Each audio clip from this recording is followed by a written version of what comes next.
the writing and the making of things and the begging and borrowing and stealing when it wasn't an HBO show. So yeah, it kind of wasn't a question. It was hoisted upon me, and I hope that I've lived up to the mantle.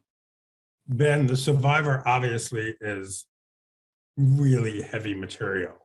So you're not funny. No, not funny. Not funny.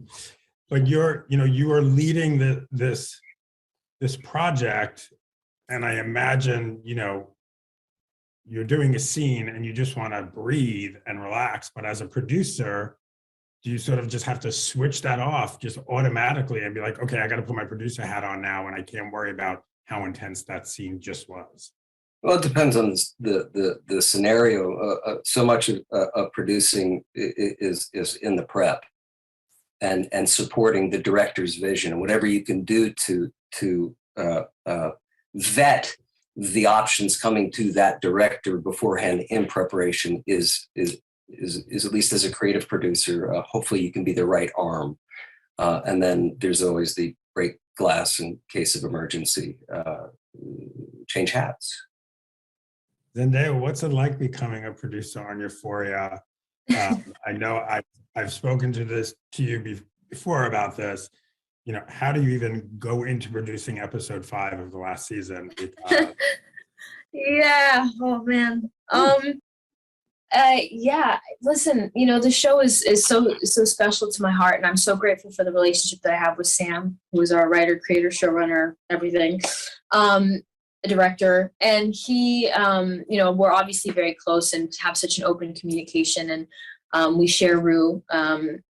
And I don't know. I feel like the first season I was kind of I was already learning and taking on responsibilities of a producer without the title. And then the second season, I went like deep end with it. I was like, I'm going to be here every day.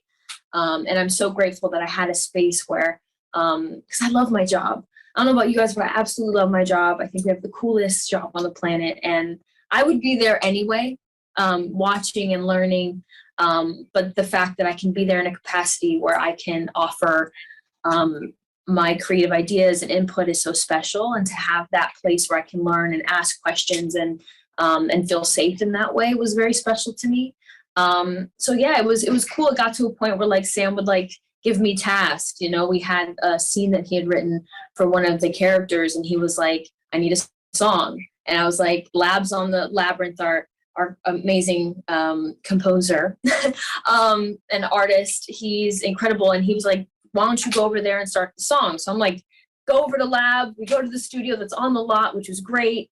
And I'm like, let's start writing this. I'm telling him about the scene and where all the characters are emotionally. And then we started writing a song, and we send it to Sam, and I go back to set and we're shooting a scene. He's like, how did that go? It's like all these fun things and parts moving at once. So I'm grateful that I had that responsibility and that trust, Taika, when you take a look at your show, the cast, I mean, it's, for lack of a better term, it is star-studded.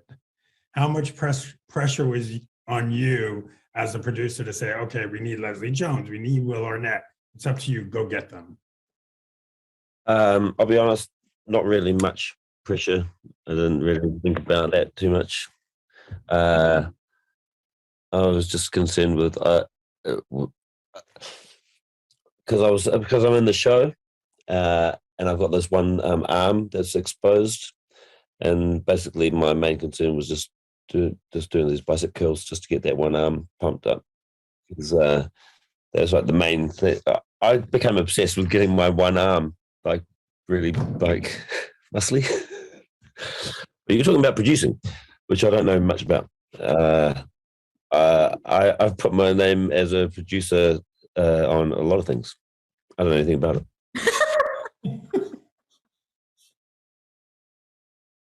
What happened to the other arm? Did you just neglect the other arm? I just neglected the other arm because it was completely covered up in this big leather jacket. There's one exposed arm, and I became obsessed. So now I know what it's like, and now I know how hard it is for actors. I know you're saying you don't know anything about producing, but you've produced a bunch. So yeah, but I do. But my thing is I want to either help friends or artists that I love, and I want to see things get made, and I wouldn't know who really to call to get things made, or I wouldn't know how in terms of what a producer actually does. I don't know what that really means. I like to think that in terms of producing, I can read stuff, I can find content, I can find artists, and really my thing is just helping get their voices out there, and that's the extent of it for me. Kaylee, in this season, we have a lot of Kaylee Cuocos. What was it like producing and finding all those body doubles? You even said it to me, you would walk around the lot and people were like, I just saw you over at the commissary, but it was one of your body doubles. As a producer, how much say did you have in these women who are supposed to really look like you? First of all, I knew my dog would decide to bark the minute you asked me a question. She waited until it was my turn. It's like she knows. Yeah, this year was wild. I played 5 Cassies, and yeah, I had 5 body doubles. And it was kind of a weird experience. I'd never done motion capture before. That was a nightmare. Never want to do that again.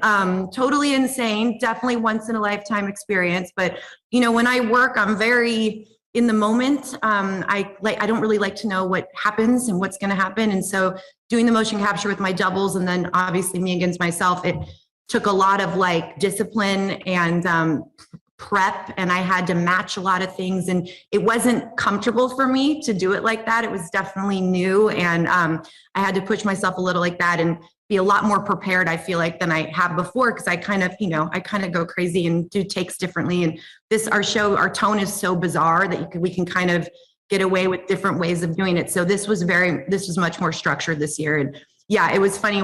The hair was so exact with my doubles. If you saw behind them, no one knew who was me. It was a wild experience. Oscar, you obviously produced a project with your longtime and dear friend Jessica Chastain. When I met with him, this is before he'd even offered me the project. It was just to talk and to meet. Afterwards, I wrote to Jessica just being like, hey, I'm not on this. I haven't been offered this at all, but I know that if it did come my way, you're the person I want to do this with for whatever it's worth. And then when it did, she wasn't available. And it kind of came with the offer of being a producer on it. And I'd done a little bit, but not really much. And truthfully, I didn't do anything other than what I normally do, which is just talk to the director a lot. And, if I see somewhere that needs some changes, we talk about it. But anyway, it did come to me. And so we talked about who that other person would be, who he was thinking about for a DP. He was thinking about bringing on another writer who, it was just kind of, again, an extent, just maybe a more formalized extension of what normally happens on films or on the shows. So yeah. And then luckily, we had somebody cast, and then she dropped out, and the way that it turned out, Jessica did have a window open, and so she, a week after the other actress dropped out, Jessica was in, which was just the serendipity of it all. We can't talk about producing or production at all, really, without talking about COVID. And as producers, I was telling Paul earlier today, I interviewed Hannah Einbinder, who plays Ava on Hacks, and she was telling me, her audition started on Zoom. Then she told me about, I think it was the first chemistry read with Jean Smart on a sound stage where they're separated by so many feet, plastic partition between them. Yeah, it was early COVID when we were washing vegetables and partitioning actors it was very bizarre. And for an actor who hadn't been in a lot of things, in fact, nothing before this, I can't imagine how scary that was for her to walk into an empty soundstage the size of a football field and then sit across from Jean Smart with plexiglass. It must have been so trippy for her. But what's interesting is she said to me that she doesn't know anything differently.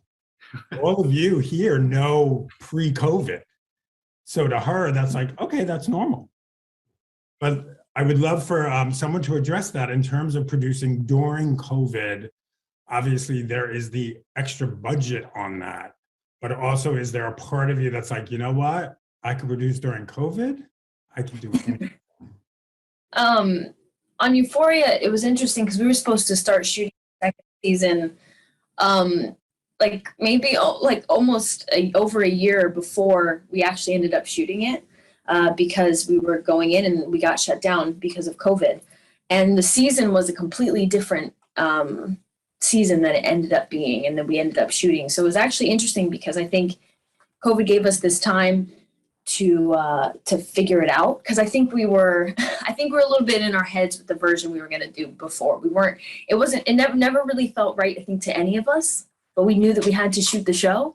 And then what was really beautiful is we ended up shooting these like in between special episodes of Euphoria that kind of forced us to work within the parameters of the COVID guidelines and restrictions, which Euphoria is one of those shows that like we have like 100 scenes an episode, right? It's like very fast paced. There's a million things happening at once and a lot of cast members and a lot of stories to follow. And what it allowed for us was to slow down and just be with a character at a time.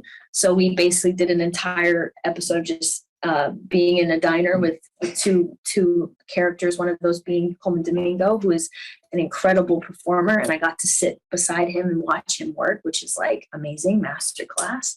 And then also it allowed us to do this episode that focused on Jules's character and her kind of perspective of her love with Rue and the weight of the sobriety of Rue's sobriety on her that we never really, I think, for some reason, Jules got painted as a villain. And what came out of that was the ability for Hunter to actually, she co-wrote that episode with Sam. And I think it's one of the most beautiful episodes we've ever made. So I don't know, something, you know, it was a very difficult time, but something small and beautiful came out of it. So I'm grateful for those two episodes and that ability to kind of find a way within each other to say, okay, well, we won't be able to shoot this show for another year. So what can we do, and how can we be creative and get our crew back to work, and be amongst each other again? So that was very special. I think that was what was so crazy for us. We started October of 2020, and it was like a crew of 60, so it wasn't a lot of people. And I think what was so bizarre was the fact that you know, usually, especially if you have a crew that small, you get to know everybody, and Right. they had us so partitioned away with like, this group only interacts with this group, these people interact with that group. You know, it was that was a bit tough, and the fact that we never saw what anybody looked like. You know, we shot. We were like 8 months, and we never saw people's faces. So what was really beautiful is that the very last day when we finished, Hagai asked if whoever was comfortable, we all kind of stood in a group and it made a big circle, and everyone would come into the middle of the circle and like do this little burlesque where they would take off their mask and expose their face. Everyone would scream and be like, "Oh my God, that's what you look like." And it was wild. It was so crazy because you really realize, I had no idea that guy that was the boom operator was so hot. Don't you find that from here to here, people are beautiful? They actually, like, people are actually really beautiful from here to here. Once you expose this, it's like a big shock. It's because you're on set, you always have like these like on-set crushes that you have. You're like, oh my God, you are just gorgeous. And then some people take their mask off. You're like, whoa. Well, like some big like silver like twisty mustache just pops out. And you're like, what? That was under there the whole time? The boom operator, I thought he was just like this geeky guy, and then he took off and he had this like Kirk Douglas chin and just like a huge jaw, and it was like, holy shit. Would have been nicer to you if I'd known. Obviously, yeah. No, that was a bizarre, you know, and you really felt like, wow, we're in the middle of COVID. I think it was crazy every day coming in, and you get, well, at least we did, I would get like a list of the people that tested positive that day. So it was like every day it was like groups of people that we'd have to get, and a lot of it was like background and extra, and we were using so many of the same people. We were like, I don't know, put that one in a wig. Just to keep the people we had who we could work with. It's like, if you look closely, it's like 4 of the same people through every single scene. It was nothing we could do about it. We just kept using them. I'm like, don't go anywhere. You're negative. Okay, stay. Please stay. Please stay. And talk about what were the most challenging parts in terms of producing The Survivor? Well, because we're following a man who lived, and his family is still with us, and many of the crew members' families are the children of survivors of the Holocaust, is intending to make it as credible as possible. So the detail work, be it, and we're jumping 3 different decades, so making sure from the smallest detail of the props to the fixtures within the camps or the boxing ring in the 40s, those details, just wanting to make sure they all felt credible. So when Barry came in to make the final decision, he had as many vetted tools as he could. Now let's talk about, I believe, and I think most people believe, that we learn best when we make mistakes. Tell me about a mistake you made as a producer that you said, you know what, I'm glad I made this now. I learned this, and I'm going to do it differently the next time. Unless you didn't make any mistakes at all. Everybody's quiet. I'm trying to think of how many I made. Don't want to answer that one. I'm trying to think of my best mistake. What's my best mistake? Threatening to kill the prop guy who had painted the boxing gloves the night before, so they hadn't dried yet. So we had been prepping for 3 months. And then once we started to box, we started looking like Dalmatians. And it wasn't maybe my reaction as a producer going into his little room. I wasn't as deft as I might have been, considering the subject that we were dealing with. No, I don't know if this was a mistake, but we wrote our season of Hacks this year very much on the road and on a bus. So we shoot like 8 or 9 pages a day. And to do that on location and not on our stages during COVID was a wild choice. I don't know if it was a mistake because it was very intentional, but it was in some ways mentally unwell of us to do, because we were really all over the state of California, but also the country. And so that presented a lot of unique challenges. But I don't know that I would change it. So I don't know if it's specific, it's more overall. I think in season 1 for me, I'm such a like quick to react to everything and be like, that doesn't work. Ugh.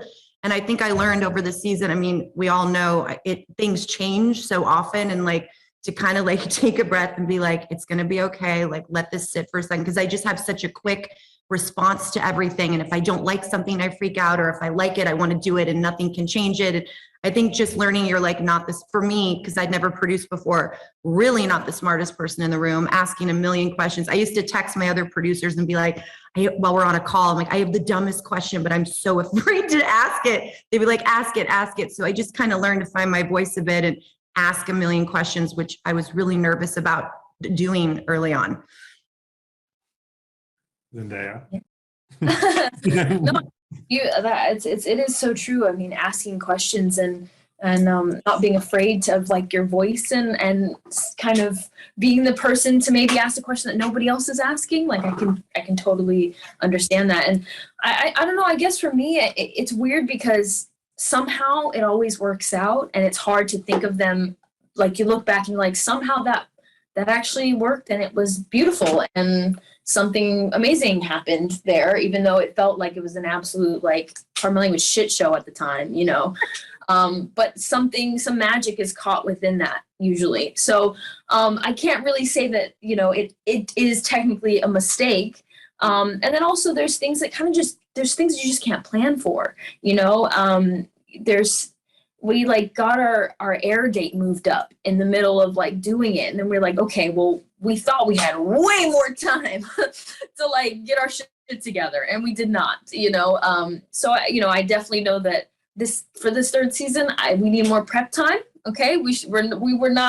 Sam was writing scenes on the weekend. I was going to his house, making sure he focused and finished writing the scenes that we could shoot literally the next day. So we're never doing that again. And editing also while the show is coming out is a very stressful thing. Mm-hmm. Literally writing music for the show that's going to be out in like 2 weeks while like having to deal with like it coming out live to the world. Yeah, I will make sure that I have more, all of us have more time, because I don't know, maybe we work better under pressure. We'll find out, but it would be nice to just maybe not have that time crunch. I found it pretty stressful watching your show. So I can't imagine what you went through. Yeah. I Similar found it pretty stressful on a Sunday night when I was trying to chill out. I was like, finally I'm going to see the next one. Yeah, it's not. I don't know if Sunday's the best time slot for your show. Yeah. It's not a nice Sunday watch. I have to tell you, I binged in one weekend. If you guys are familiar with Heartstopper, which is this new Netflix LGBTQIA, the most feel-good, sweetest show. I literally binged because I had to do 2 carpets and 2 interviews. I first binged Euphoria and then Heartstopper on the same weekend. Okay. I had therapy on Tuesday. Yes. I'm so sorry. I saw you. And I was like, can I hug you? Because I'm sorry what I've done. I apologize. That show's so good, man. Zendaya, this is odd, but you take that as a compliment when someone like Taika says to you, your show completely stressed. It's one of the best things I've ever seen. I'm telling you, it's like, it means the world to me. So I do appreciate that. I mean, we all are artists and we love our job and we love making work. And when you get to be in a panel like this and you get to speak to other people who love what they do and say nice things to each other, like it means the world, I agree. I mean, I started by saying I'm such fans of everybody on this panel, and it's so nice to be able to express your mutual admiration for people. So if anybody wants to say anything to me, it's a good time. I love your background. Thank you so much. Thank you. Shirt's fantastic. I really like the shirt that you're wearing. Oh, thank you. Thank you so much. Thank you. Oscar, as you mentioned, you don't have that much experience producing. Who did you turn? Do you have a mentor in producing? Is there someone that you call and said, hey, how do I do this? What do I do here? Or was it sort of like, okay, I'm in it. Let's just figure it out. Well, specifically with Scenes from a Marriage, there really wasn't a lot to do. It was so contained already, so there wasn't a ton of work to do on the producing front. I did recently start a production company with my wife, and actually Jessica's somebody I talk to a lot, about first look deals and how does that work, and do you go for TV and film? Did you go to the same place? Is it worth doing a first look deal? You're executive. How do you hire executive? Where do you go to find that person? So kind of some infrastructure stuff. I actually talked to Jessica quite a bit about that because she's been doing it for a while, and someone else that I spoke to as I was thinking about it that was really helpful was Kathy Kennedy, actually. And one of the big things that she said 2 things that really stuck with me. One is is that you never want to be in the middle. In the middle of 2 other forces pulling. That's the worst place to be, is in the middle. And I find that to be true personally as well, in my personal life. But and then the other thing was that you don't want to get into a situation where you're not doing the things that you love doing. And sometimes when people get into producing and really go down that road, that you can find yourself not doing the thing that you love doing, which is, I think, like Taika said, for me as well, for us, producing is much more about like the people that we love, friends that we love, that are really creative, that we want to like help get their voices out there. But the idea of like doing a whole bunch of projects just to do them, that's not particularly exciting, because it's a lot of work that I don't want to do. So it's really about just like creating a collective. That's what we've been really excited about, Taika, let's talk more about that, about helping other artists, getting other voices heard. Is there a project that stands out in your mind where you're like, you know what, I did good there, I helped that person out? Well, the thing that I'm really proud of is Reservation Dogs that I created with my friend Still and Harjo, and coming from New Zealand and coming from a small, humble little fishing village, where the idea of making films or doing what we do wasn't even an option. And then being able to come here and be able to work with friends like Still and make something that's set in basically set in Native America. It's made by Native Americans. It's written by Native Americans. It's produced and directed by Native Americans, and stars Native Americans is something that like as close to being Native American as I could get. This was one of my dreams.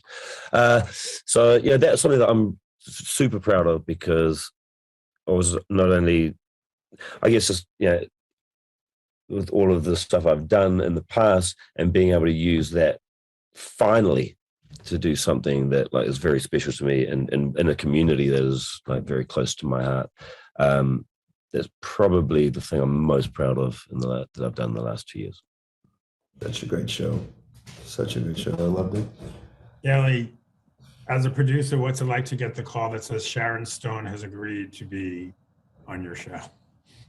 Yeah, I think I told the story wrong recently. We had offered this to her and her team was like, no. And then she found out later and told her team, no, I actually really like the show. I'd love to do it. So then she reached out, which was really cool. She has a lot of history with a lot of family trauma she talks very openly about, and alcoholism that runs deep in her family. She felt very connected to wanting to play my mom and connect on this. And it was really cute. We started texting, and she, I didn't know how she would be on set. It was at the height of COVID too. So I'm like, is she going to hug me? Does she not want me to touch her? I just didn't know how to act when she got there. When she arrived on her first day, we were shooting, and she came right in and gave me this huge hug and was like, my daughter. And we had this really great connection, but it was cool. I mean, was iconic, and she was really committed to it. And it's one of my favorite things I've ever done, was being able to work across from her and be able to have those scenes for myself forever. It was this personal triumph, I guess, but she was incredible. I still can't believe, I don't know how we really got her, and I really don't want to know. So honestly. Well, as you mentioned, your background is creating YouTube videos. What's it like to go from, a budget of a couple of dollars to an HBO Max Gene Smart vehicle that I imagine the budget was a little larger? Yeah, it was a little larger than YouTube budgets. It kind of came in phases for us, because my partner Lucia and I started making YouTube videos, and we also worked on Broad City as a web series with Abby and Alana, and then it became a show, and we had a Comedy Central budget, which is also different. But when we were making that show, it was all on location all over New York City, and we were really shooting so much every day and really running around. And it's interesting that as budgets have increased, so I guess has our ambition, because it doesn't feel that different. It feels the same when you're making something and you're working with great actors who really turn you on and you find really funny. But we're also still, as I mentioned, shooting 8 or 9 pages a day. The scripts are very ambitious. It's not, even though it's a half-hour show, it's not a 21-minute show anymore. It's now a 30-minute show. And so it doesn't really feel that different, even though we can have a helicopter land in the desert if we need to, but we only have 2 takes. So, it's an interesting, it's kind of half step, but when I feel when you're making something, you don't even see that stuff. You know what I mean? You're kind of in it and just racing to the finish line. Then earlier you talked, obviously, that there were people involved with the project who were family of survivors of the Holocaust. How much more, I imagine, the weight of that, of respecting their lives, their experience, but also you do have to make a final product that, for lack of a better term, does entertain and does capture people's imaginations. How do you sort of balance the two? I don't know. It's a learning curve. When you do a film, it's not, at least in my experience, the joy is in the discovery together. and you have to listen to your bullshit meter. And you hopefully are surrounded by people who have, I guess, a similar a sensibility. So you do as much research, you share notes and napkins, and hopefully find a way to interpret it. But I don't think there's one way to do it right. You just try to honor what feels true in the moment. Zendaya, what does it feel like to hear from people who are struggling with addiction and trying to get sober, or who have gotten sober, who can't get sober? You know, the one thing about Rue, and I've told you this, I'm in recovery myself. Rue, always there's a glimmer of hope. There are times where like we give up on her and we're like, this is it. You know, she's just a selfish addict, and just they've got to be done with her. And then there's that glimmer of hope.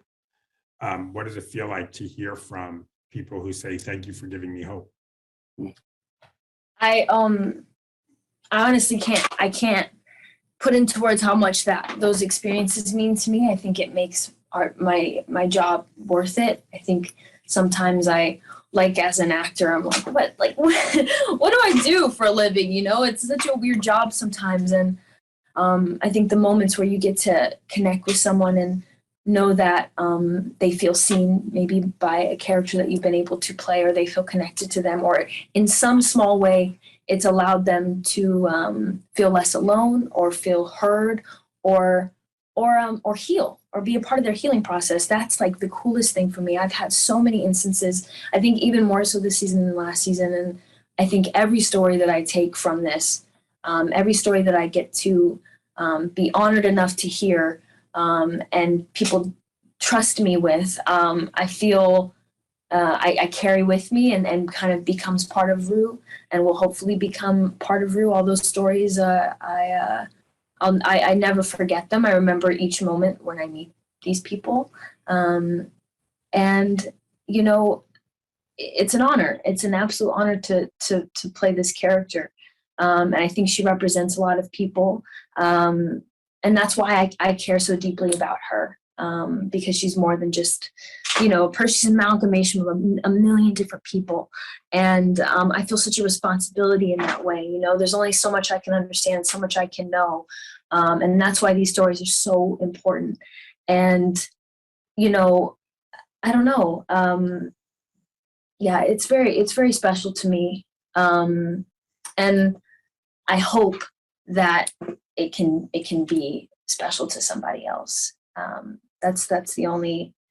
And you know, it's interesting that you say that about like the hope thing, because we were going to do a very different ending to the show, and I think Rue's journey was going to go somewhere else and be halfway through. Sam and I called each other. It was after we had kind of been shooting episode 5, and we were like, we cannot leave her here. She means too much to us, and she means too much to too many people. So we switched gears, and we felt that it was necessary to bring hope into the conversation, because I think there's far too many people, especially during this pandemic, that need that. I need to be reminded that they're valid of and worthy of love and of forgiveness, and that you are not your worst moment, you know? And I truly believe that with this character. And I feel that if you can extend that empathy to a fictional person, then hopefully there's someone in your life that you might be able to do that with. So yeah, that's our hope. That's the hope of the show. And yeah, I'm very, very grateful for it. Is all I can say. Thank God you decided to change that. Yeah. No, I don't know if I'd be able to hang out with you. it was dark, and I'm glad we all were on the same page with that. Haley, obviously, you know, Casey also deals with addiction, alcoholism, different than Euphoria, but still, you know, we are seeing this woman struggle and continue to struggle. And I'm sure you hear from people too who say, you know what, you're putting a different spin on this. There's that comedy element that I can't say Euphoria really has that much comedy. But I'm sure you still hear from people saying, hey, I relate. Yeah, everything that Z just said. I'm going to call you Z and pretend we're best friends. Okay. Let's do it. Okay. Let's do it. Everything she said is exactly right. It's, this Cassie is a functioning alcoholic, someone who drinks all day long. And it's like, how do you play that you can't play drunk all day long, or people are going to turn this show off. So I was like, I have to find my own journey with this. Everyone's journey in sobriety is so different and unique. And I'm like, what does Cassie's look like? And I was nervous about representing that. I wanted to do it in the best authentic way that I could. And this season obviously got a lot darker than season one, lying about her sobriety. She obviously is so not, and not telling the truth and all this stuff. And I was shopping the other day, similar to what she was saying, this is what makes it all worth it. I was shopping the other day and a guy came up to me and he grabbed me and he looked really close in my eye. He said, I've been sober 17 years and I just watched your show and you guys did it right. And I just started crying because I was so nervous. I was I'm shaking now, I'm talking about it, but I was so nervous about that and being able to represent it correctly, and it meant a lot to me. And before we end this, I just have to tell you, this is the highlight of my career, this panel. So I am such fans of all of you. This is insane. I still don't think I'm supposed to be here, but I have to say it out loud in case we're done. That's it. There's something about that idea of being of people feeling seen, and I think for me personally, I don't usually go into something going I need to make something so that the LGBTQ community feels sick. I don't it's not about that. It's about the art. It's about making good content. Sometimes just making people laugh and making something ridiculous. Personally, because I think in the world today we need ridiculous.